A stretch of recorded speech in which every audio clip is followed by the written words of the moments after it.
Tim. That was embarrassing, but much appreciated, and I'm so pleased to be here today. This, we don't want to be sort of sappy about it, but in a way, today is I'll move out of the way. A critical milestone in what has been about a 25-year journey for me personally, to actually really hopefully start to change at a very deep level the way we think about the economy, about competitiveness, and about economic development. And I think many of you have been part of this in your organizations. The greatness of America is people like you that are at the grassroots level doing stuff. And it's a particularly striking time in our history because the people that we pay to do this work of driving the economy forward and setting economic policy, they're completely failing. This is the members of the Senate, the members of Congress, and not the EDA. I mean, we've got great agencies that are trying, but our political process at the federal level is really not working very well right now. And thank God, we have states, governors, mayors, and local leaders like you, local economic development leaders, and from all the backgrounds that you come from, that really are the great hope that we have now to drive progress in the U.S. But we are at a very, very important moment in this nation's history, economically. I think in general, as much as we've done good, our kind of current model of economic development is not working that well. The American economy is not moving in the right direction. And I think this is a moment where hopefully the work that has been done by so many of you and so many of our team over now a long enough time is finally giving us the rigor, the data, the methods, and the impetus to actually start to turn the tide in the American economy. So let me take a few minutes today and talk a little bit about the kind of the situation I think we're in, why many of the past approaches to economic development have not actually been successful, why I think we need to really understand that this notion of clusters and cluster-based development really is the powerful, powerful lever we have to actually achieve success, and why it's different than the other approaches that so many states and so many regions have taken over the years that have been helpful, and maybe things would have been worse without them, but ultimately we haven't put the American economy on the right track. Before I do that, I just want to acknowledge again some of the people in this room that have just been so fundamental to not only this effort, but also to my work over many years. Let me start with Christian Keatles, who you'll hear from later, who is really one of the true leaders in the world at this. And he is behind a massive effort in Europe and also elsewhere in the world in cluster-based development. My colleague Scott Stern, my partner for many, many years in this area, phenomenal impact. Mercedes Delgado, who you heard from, one of my former students, who now is really one of the leading scholars in this field. And then our team at HBS. Harvard Business School has made a profound commitment to this whole body of work. It really started in about 2000, 2001. It was all done internally at the school. We started hacking away at this process of trying to create the first real rigorous data on clusters so that we could actually start to have real benchmarking and rigor in terms of our thinking about how to proceed in regional economies. And the school has been enormously beneficial, and you've met many of the key players. Rich Bryden, who's here somewhere, there he is, the master of the data universe at the Institute at Harvard Business School.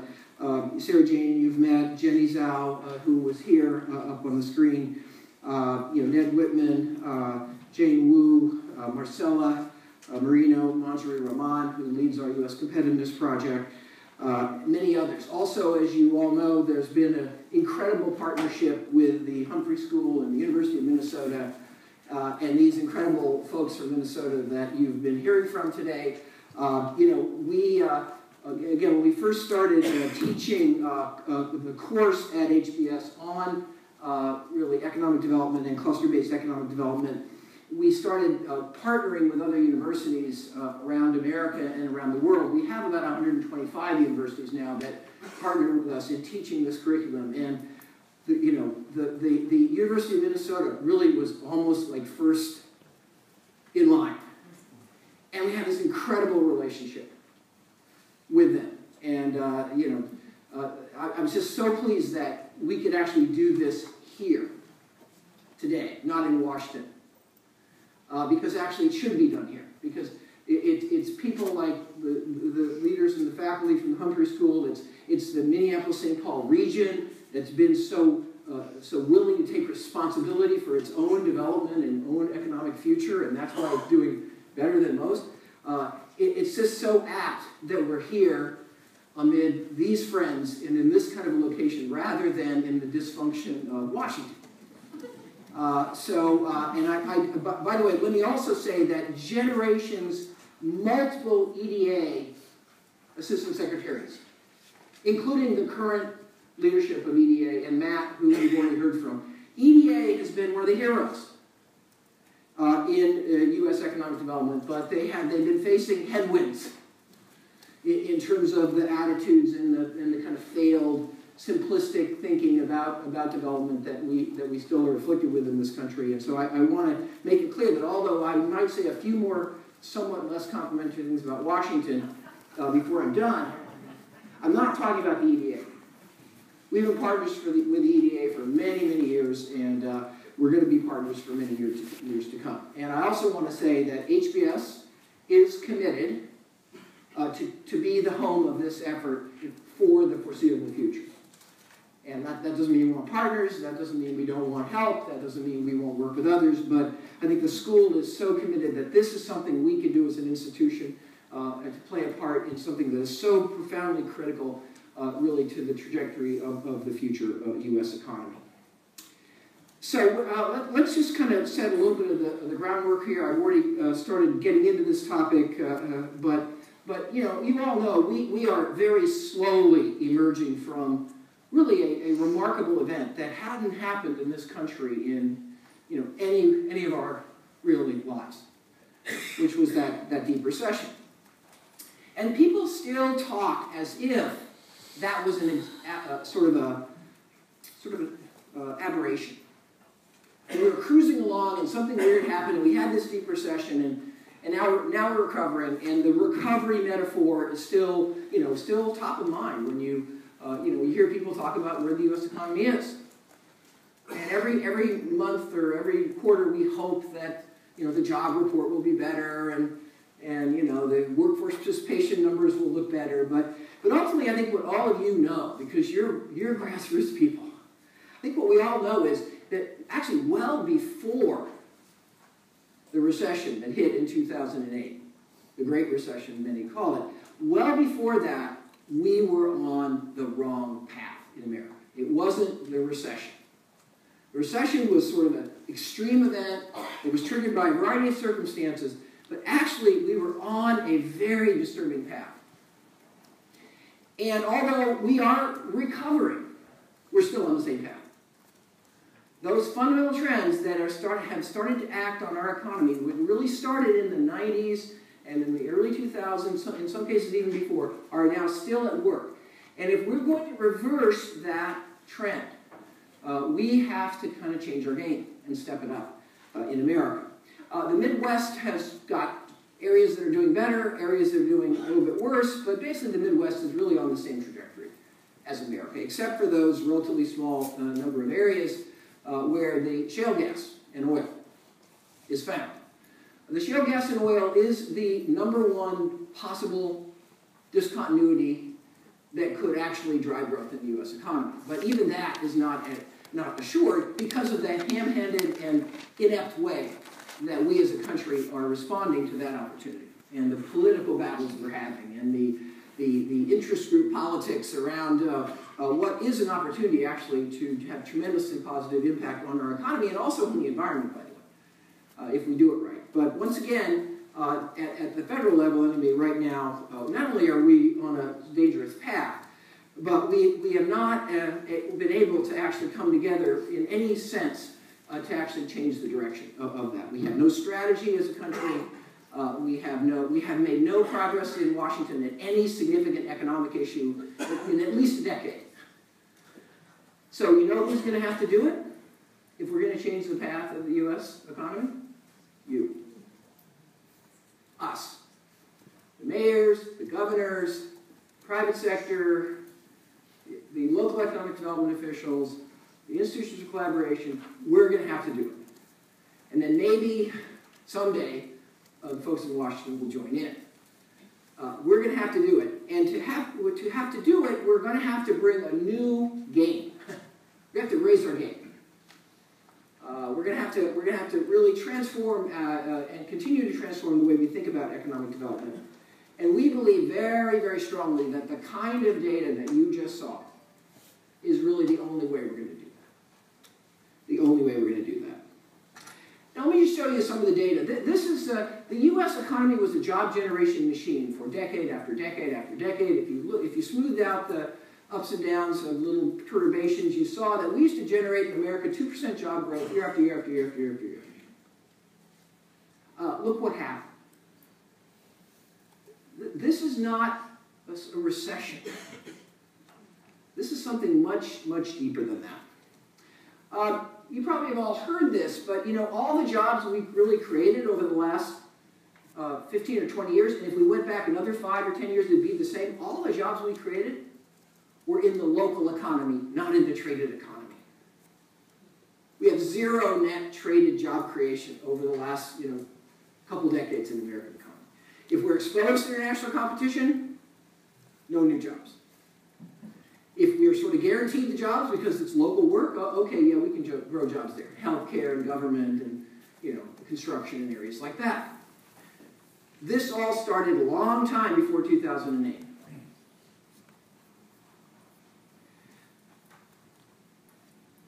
Income has been stagnating. I think we all kind of knew, and if the yellow here is the 80 to 2000, the red is 2000 to 2012. We all kind of knew that the bar was rising, and if you didn't have skill and education, your economic prospects were less robust. And if you look at the yellow bars, that's vividly true. For that period of 1980 to 2000, which was a little bit different than previous generations in America, if you didn't have a high school degree, you were going nowhere. But if you had a college degree or an advanced degree, okay, you're on a decent path. You're going to see improving standard of living. If we play the tape forward to the last 10 or 12 years, what we see is that high school and less than high school, flat, a little bit declining, but look what's happening to even college graduates.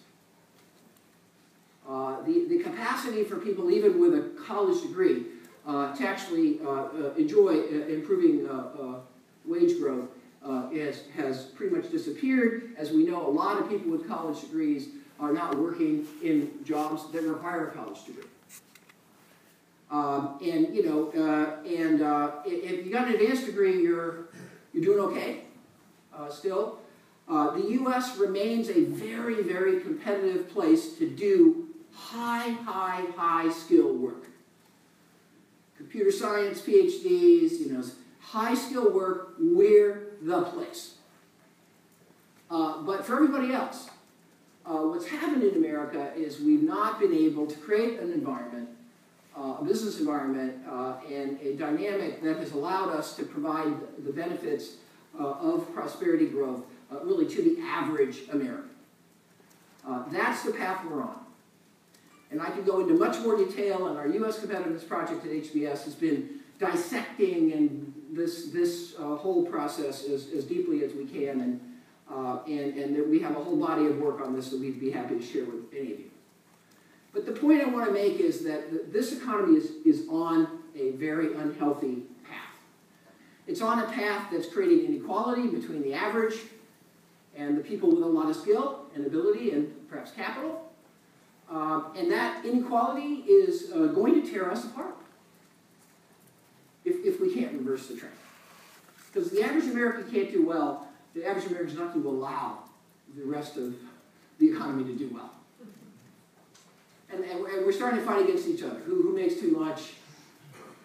Fair. It's being cast as fair or unfair, but it's really all about the fundamental underlying drivers of competitiveness and prosperity that we really haven't been able to address in any systematic way in America for the last 20 or 30 years. We used to be the innovator. First, universal public education. First, widespread university system accessible to all. Interstate highway, best infrastructure. We used to lead in strategies and policies that would really drive us forward in terms of becoming more and more and more competitive. And now we're not. We're just not getting any of it done. We can't even agree to allow people to get a PhD in America to stay in America. Can't even agree to do that. Despite the fact that we're just dying for advanced skills in this economy. So if anybody is going to do it, we can't wait for the process in Washington. We have to move more aggressively, and our best hope, and I think the place where we're making the most progress is at the state and the regional level.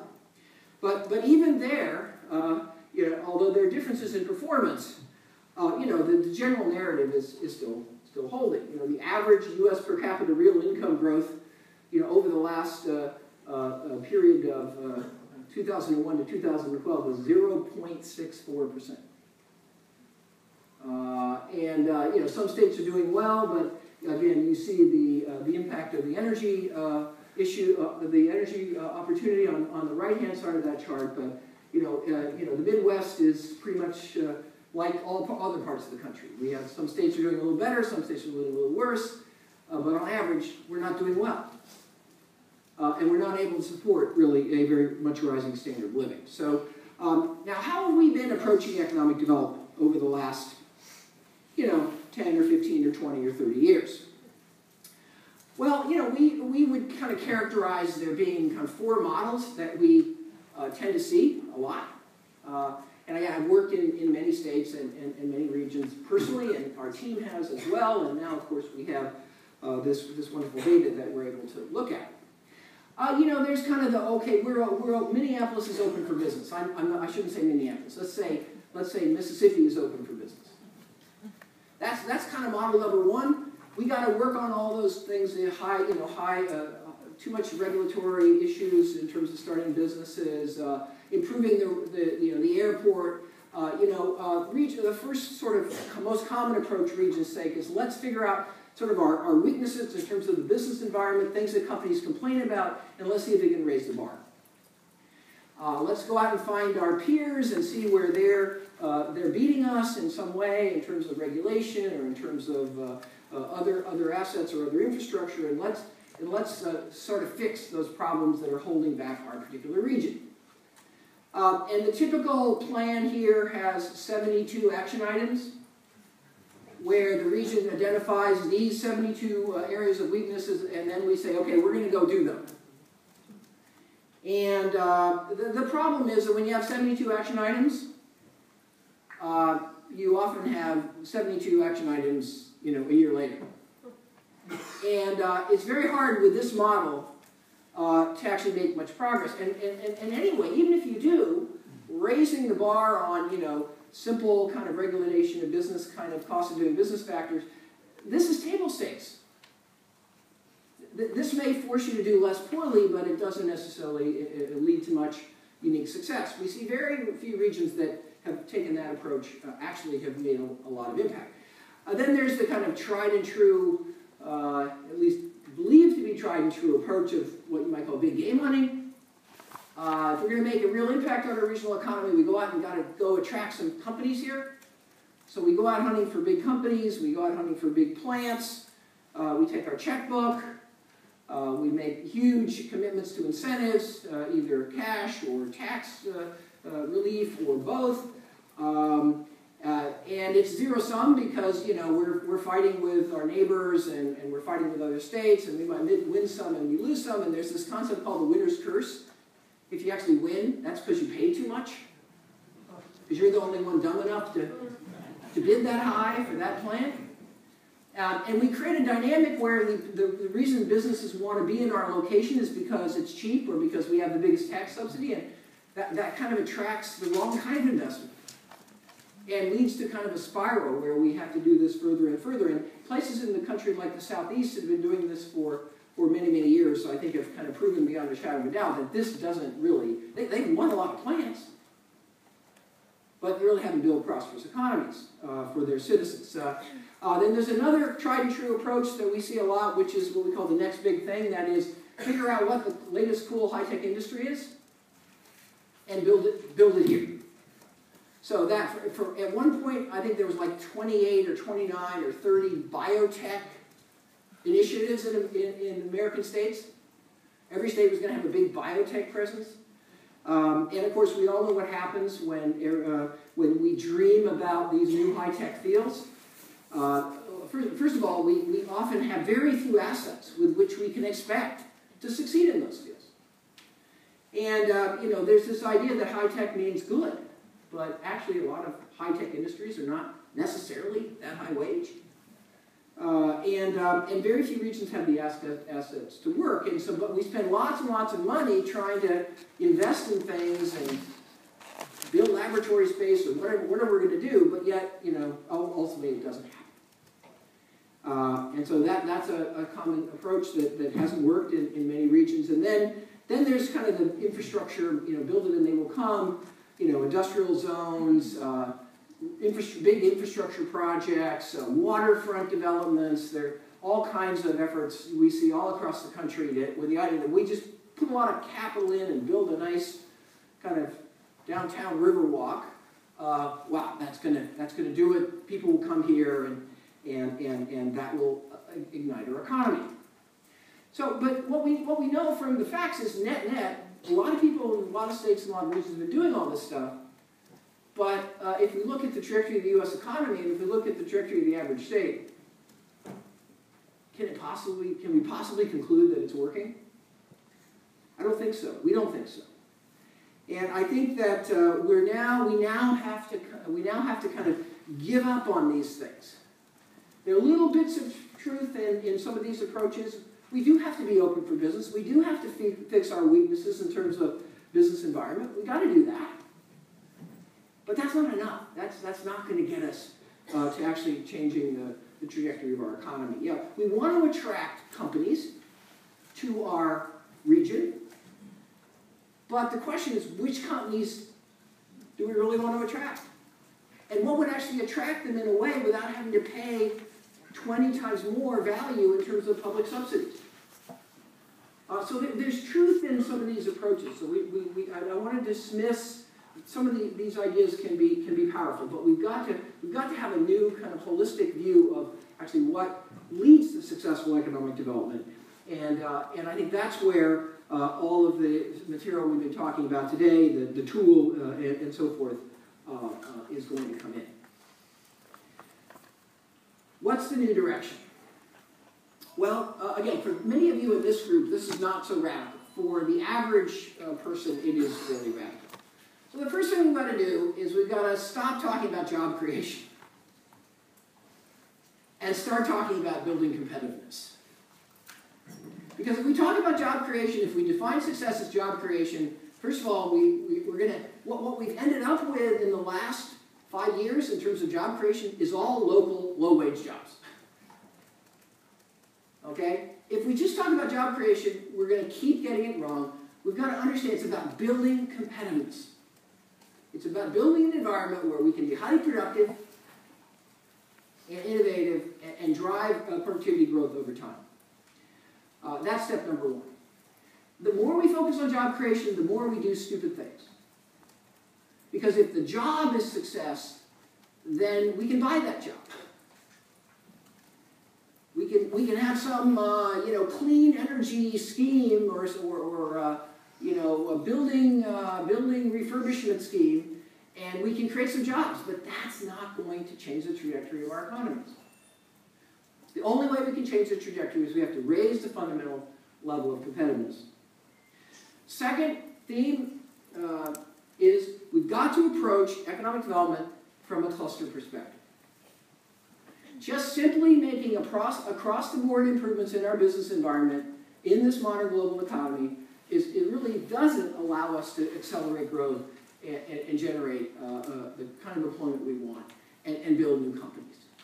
Empirically, we now know this beyond a shadow of a doubt. Number three, when we build an economy in a region, we have to build on our existing and potential strengths. We can't dream about aerospace or biotech.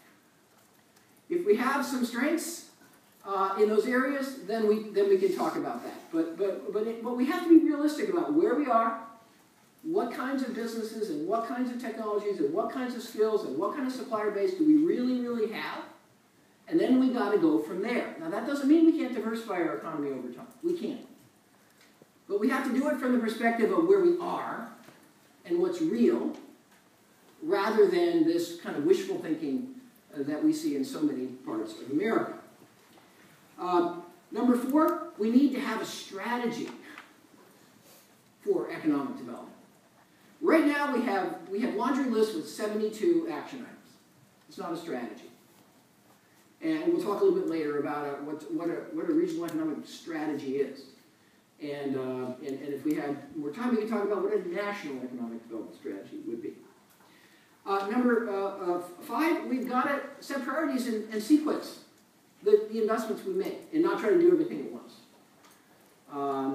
We've got to understand what, at this particular time, is the constraint that will unlock the next chapter and the next chapter after that.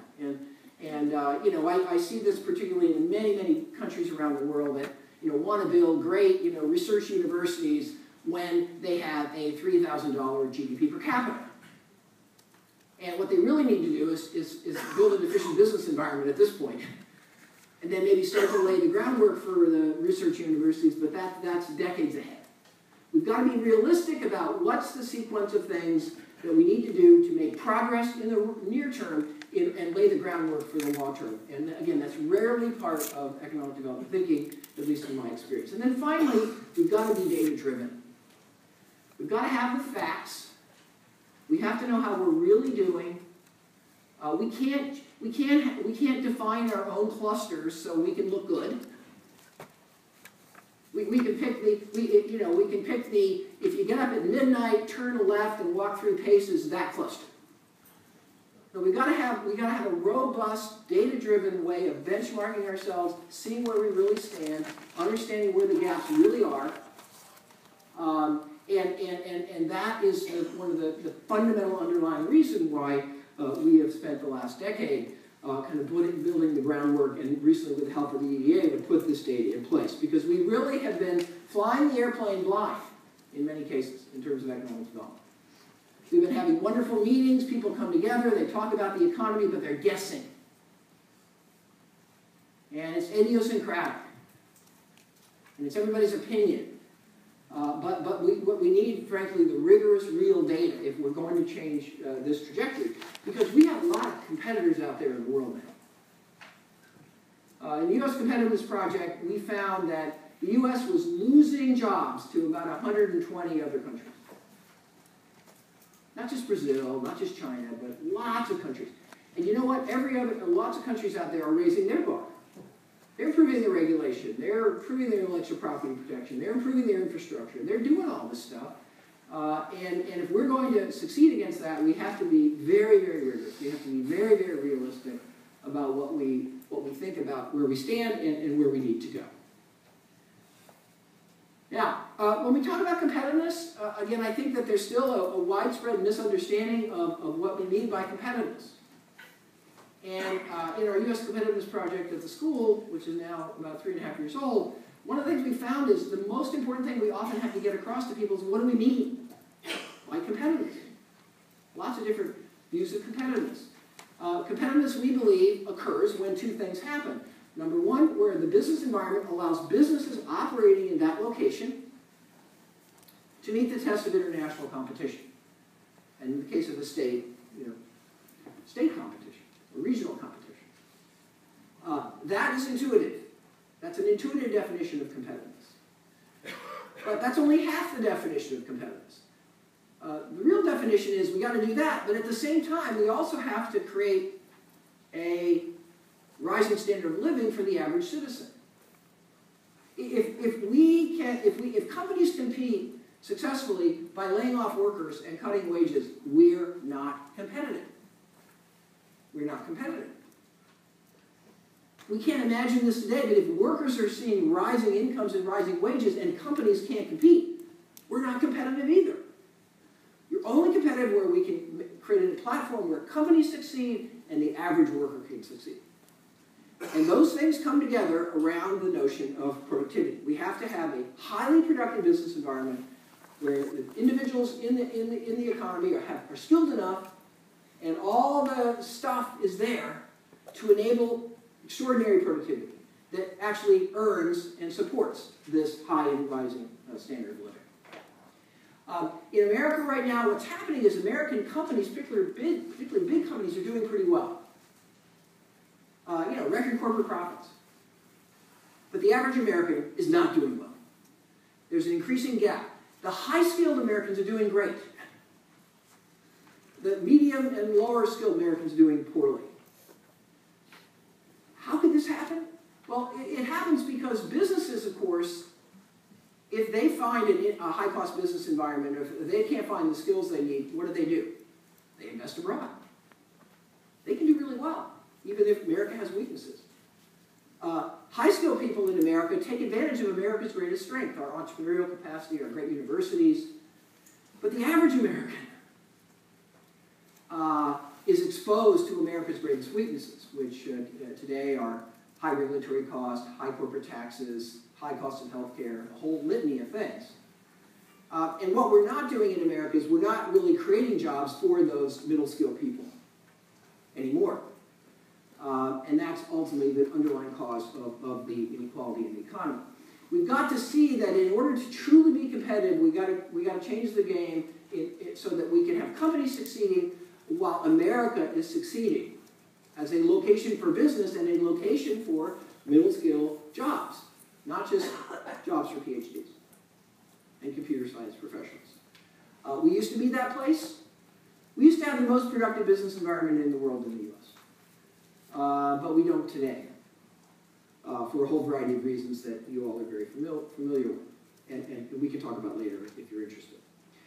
Now, what's the relevant unit of analysis when we think about economic development and build an economic strategy? Well, clearly nations remain important because many policies are set at the national level. Corporate tax policy, for example, is the single most important thing that would ignite the growth of our economy. And that's a federal issue.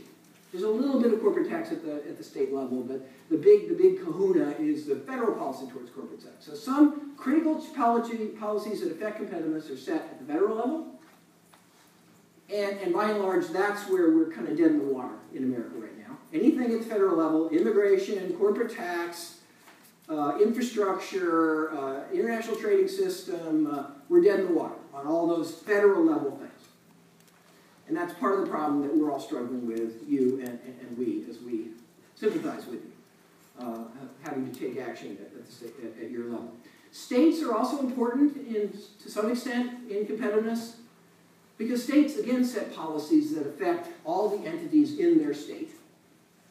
And some areas of regulation, some smaller but relevant areas of taxation, some areas of infrastructure, states play a role as well. A lot of the big bucks come from the federal government, but states play a role as well. So states are important too. But we all know that states are actually even too big in many cases because many of the real levers that drive competitiveness are below the state level. They're at the regional level. We know that a given state often has multiple regions. And that we have to understand that those regions are different. Minneapolis-St. Paul is different than, other parts of Minnesota. And when we think about economic development, we got to think mostly at the regional level. The region is the core unit of economic development. We also know that regions cross state boundaries. So this region of Minneapolis-St. Paul, actually part of it's in Wisconsin. And that's relevant because a lot of the businesses that make up this economy are across that border. That happens a lot in America. So again, part of the process we have to go through in this country is to get more and more of the focus down at the regional level. I say down because it's smaller. If you scroll down, it's smaller. But actually the region is a core prime unit of analysis, and that's why we needed to do this level of granularity of data. Because in order to understand how all of that works and how the various regions in the state interact, and how a state connects with other states in terms of what it's doing, you have to get down into the detail of how even counties and economic areas really work and what's going on there. Now, in terms of the drivers of competitiveness, I think we have had a huge body of learning now over the last 15 or 20 years about the underpinnings of competitiveness. We know that competitiveness starts with endowments, things that you inherit. Your geography, your location in the world, in the United States, your population that you end up with that's here, people that are here. Every region has an endowment of some kind. Detroit happens to be sitting on the river across from Canada. One of Detroit's biggest opportunities has to do with that endowment, that it happens to be there and it happens to be the gateway to Canada, and tons of stuff moves through Detroit. That's an example of of an endowment, the physical location and proximity of Detroit to the major industrial centers in Canada. Okay? What we know is that just the endowment, whether you have good weather or good agricultural conditions or you're located next to Canada, the endowment will only take you so far. It will create some wealth, it will create some possibilities for income, but what we've learned is you have to build on top of that endowment more stuff. And then the kind of next layer of competitiveness we like to talk about is macroeconomic competitiveness. This has to do with the kind of basic monetary and fiscal stability of the location. So we're dependent on the monetary and fiscal stability of America because that affects every region, and the monetary and fiscal stability of the state because that affects every region within the state. But we're also, we have to worry about the monetary and fiscal stability of the county or the city or whatever other unit we're looking at. Because if we have rampant inflation, or we keep missing our budget, or we have to keep raising taxes, that creates a very bad platform on which to develop your endowments and build a competitive economy. We also know that we need effective political institutions. We need to have good basic education, good basic health care. All those things are really important, we find from the research, on creating a possibility for competitiveness. So good endowments are a foundation, but really we need to build on those endowments to make them valuable. The endowments themselves don't get us much. It's what we do with the endowments. If you go back to Detroit, Detroit has this ridiculous bridge that crosses between Detroit and Canada, and massive, huge amounts of commerce go on that bridge. They haven't been able to build a new bridge. And so they're giving up massive opportunity economically. So yeah, we can be located in the right place, but unless we put in place the right infrastructure and the right foundation to take advantage of that location, the location, it's not going to give us the value that we hope. But the real key to prosperity is taking whatever endowment you have, putting in place a stable platform of institutions and macroeconomic and fiscal stability and all that kind of stuff, but then building the microeconomic competitiveness on top of that. And that has to do with these three big things that are the fundamental agendas of all real serious economic development. Is number one, it's the companies. We can't have a competitive economy unless we have competitive companies. We have to raise the bar in our companies.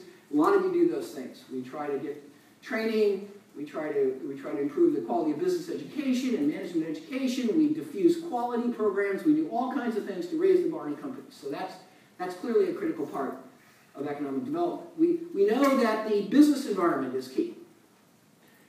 Unless we have an efficient business environment in which to do business, the companies are not going to be able to be productive here. They're not going to find the right skills. They're not going to find the right infrastructure. And therefore, they will not be as successful. They won't create as many jobs, and they won't come here in the first place. again, lots of you do lots of work on the business environment, and over the last decade or so, we've got increasingly granular understanding of the business environment and how to benchmark that business environment and how to assess how we're doing on every aspect of that business environment. And the business environment, I think, has become table stakes. It's no longer where you win. It's where you lose if you don't have these basic conditions in the business environment. It's not to say we shouldn't be doing them. It makes them very urgent, but we have to do, but we can't just stop here. We have to do this, but it's not enough. And then, of course, that leaves us with that thing in between. There's an individual company perspective, and we know individual companies are important. And we know companies can be better run or more poorly run, you know. And we need to raise the bar in those companies. We all understand that. We know the business environment is important. We know we have to have a good general business environment. We know companies all rely on certain general things that cut across the entire economy. We know those things are important.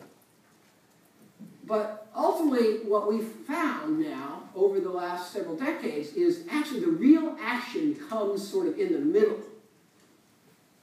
It's where clusters of companies come together with unique aspects of the business environment.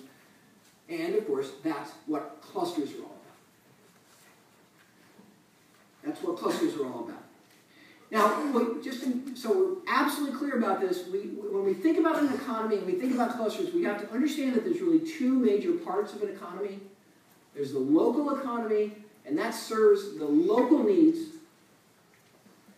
And the reason we're able to create local jobs is because the local clusters don't have to compete with other locations. If you've got 10 million people living in a place, you're going to have some roughly average number of restaurants. You're going to have some roughly average number of hospitals. You know, you get those things just by being there, just because the people are there.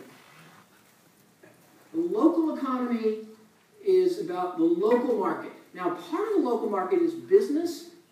Part of the local market is business needs of businesses located in that region. I'll come back to that in a minute. The other part of the economy of any region is the traded economy. Those are the businesses where actually we're trading with other states and we're trading with other countries. The markets we can serve are unlimited in the traded economy. If we develop a unique product or a unique service in the traded economy, our market is unlimited. It's not limited by the size of Minneapolis, St. Paul. It's global. And in theory, we can become Apple. We can become the world's most valuable company, although it may have lost that title recently. So the wonderful thing about the traded economy is we can grow way beyond the size of the local market for a particular product if we can be good enough to be competitive in that part of the economy. Now, when we have a traded economy, that also creates some of the demand in the local economy because the businesses there are going to demand certain things, need certain things. So these two things are connected. But I think what you all know is the traded economy is the dog, and the local economy is the tail. Okay? The traded economy has the high wages. The traded economy has the high innovation. The local economy is important. It creates lots of jobs. It has the majority of jobs. 2/3 of all the jobs in any region are in the local economy. But actually, the dog that's kind of driving that particular tail is the traded economy. There's much lower wages in the local clusters, and there's much lower levels of innovation and, you know, all the other metrics we look at. So when we think about economic development, we've got to make sure that we don't get in the way of the traded economy. We've got to take it seriously. We've got to do things we can to make it better and more efficient and so forth. But ultimately, we've got to rivet our attention on the traded economy. Because that's ultimately what is going to provide the long-term vitality and opportunity to grow. And it's the traded economy where these clusters come in. This is actually life sciences in Massachusetts. This is something we've been working on in Massachusetts for the last 20 years. It is the single greatest concentration of technology and startups and firms in this field on the face of the earth. It's driving our economy now at a very high rate. It's actually become a cluster of clusters. So we have biopharma, and we have analytical instruments, and we have medical devices, and we have other associated fields. All have come together in the Boston metropolitan area. That's a cluster. Cluster is an agglomeration. It's a critical mass where you get a whole set of companies and suppliers and supporting industries all together in a particular location,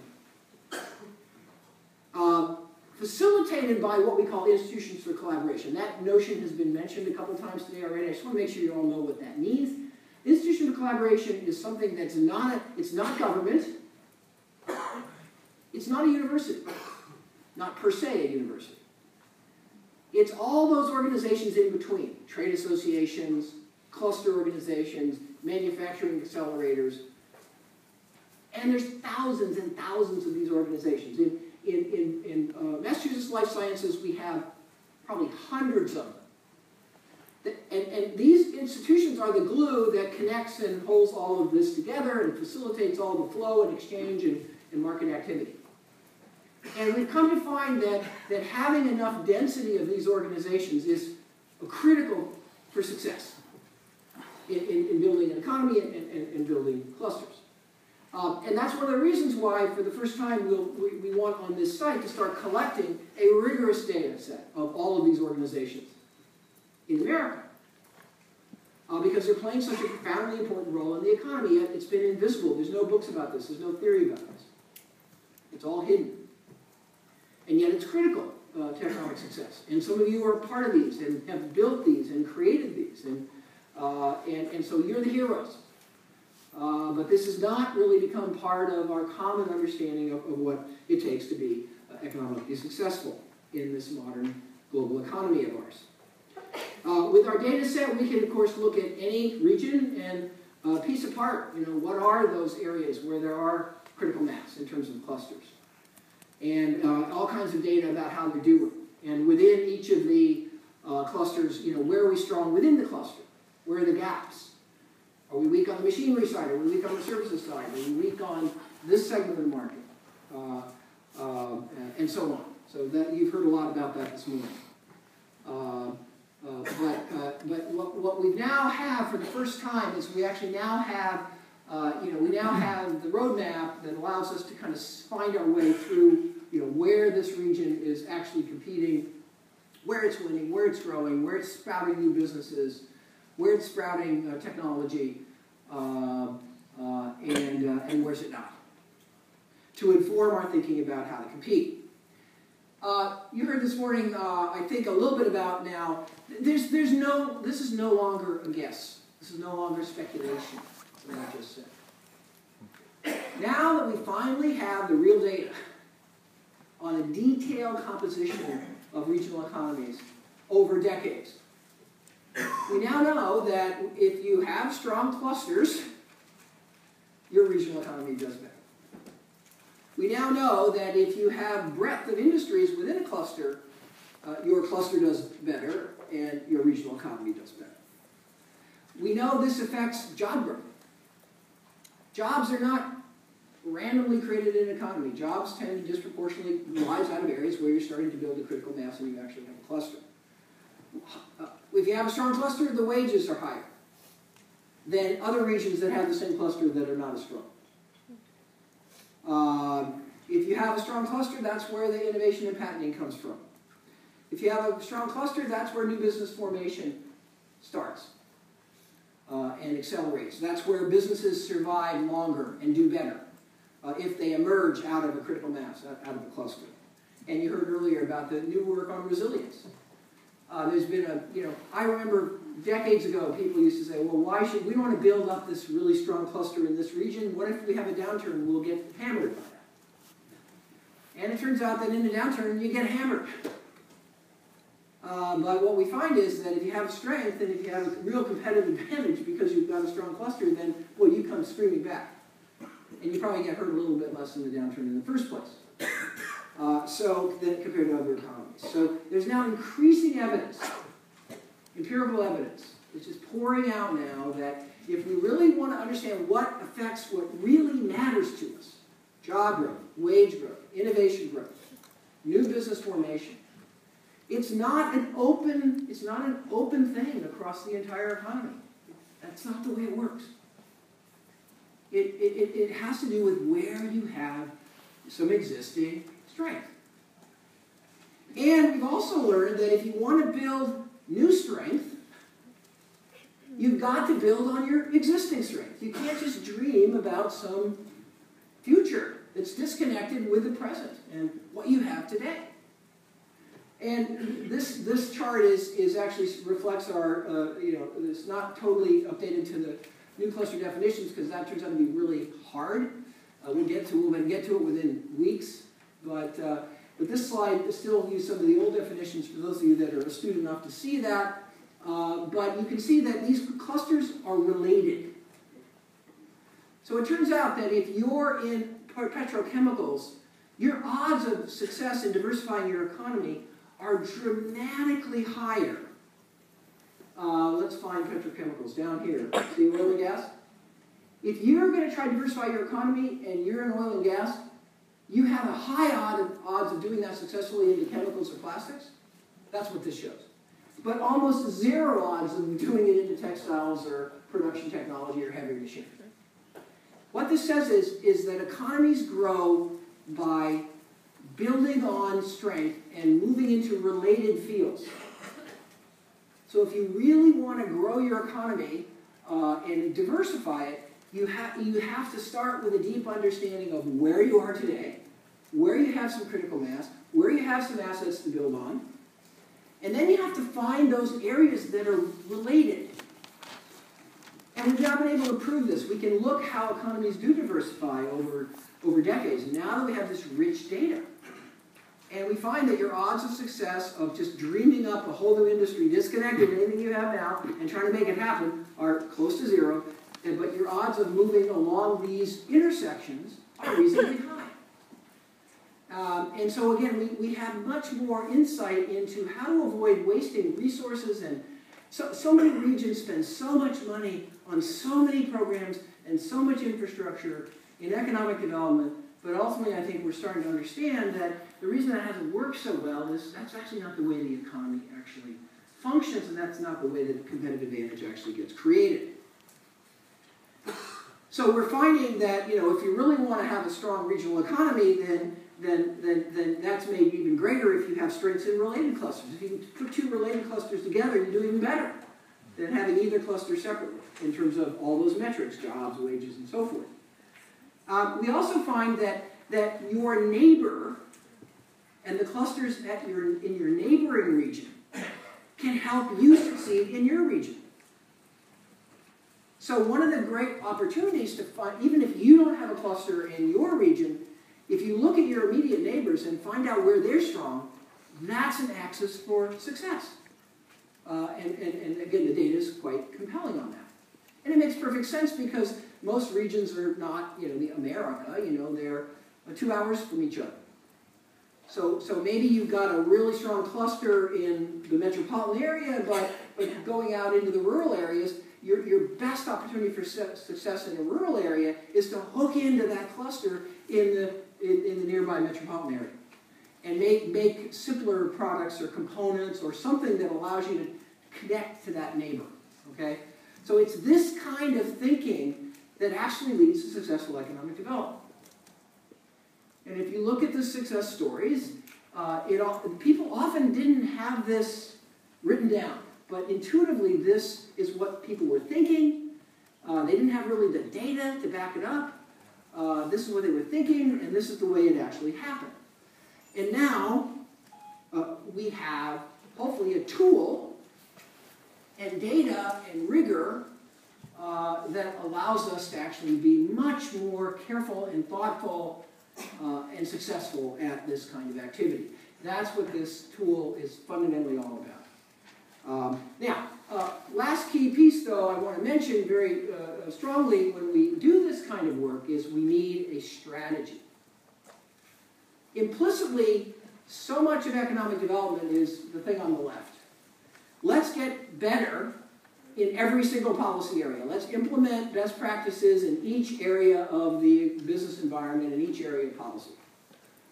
And as I've said before, there's a huge number of areas everywhere. Every region has a huge number of areas to improve. And that includes Boston, where I'm deeply involved.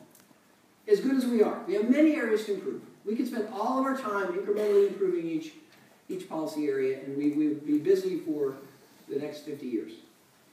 But that doesn't work. You can't make progress in every policy area. A strategy is where you really have an overall agenda, where you step back and you understand what is this economy now, what does it look like, where are we strong, and then how can we build sort of a more holistic view of where we could play, where we can win, where we have the potential to be successful because of the realistic assessment of where we are today and what we could get done in some reasonable period of time. And we like to talk about regional strategy as starting with kind of a value proposition. What's the value proposition of this region? Why would anybody ever want to do business here in our region? What do we bring? What are our assets? Given where we are, given who our neighbors are, given our existing clusters, given our emerging clusters, given a realistic assessment of our business environment, who could we be? Why would anybody want to do business here? So much economic development isn't about this. So much economic development is about little projects to improve the road to the airport. But ultimately, we've got to put all those projects in a broader perspective, a broader kind of strategic perspective of the trajectory of what this economy could become. We did that in Massachusetts starting about 20 years ago. And we finally decided in Massachusetts we were not going to be the low-cost state. We were just not going to do it. We didn't want to be.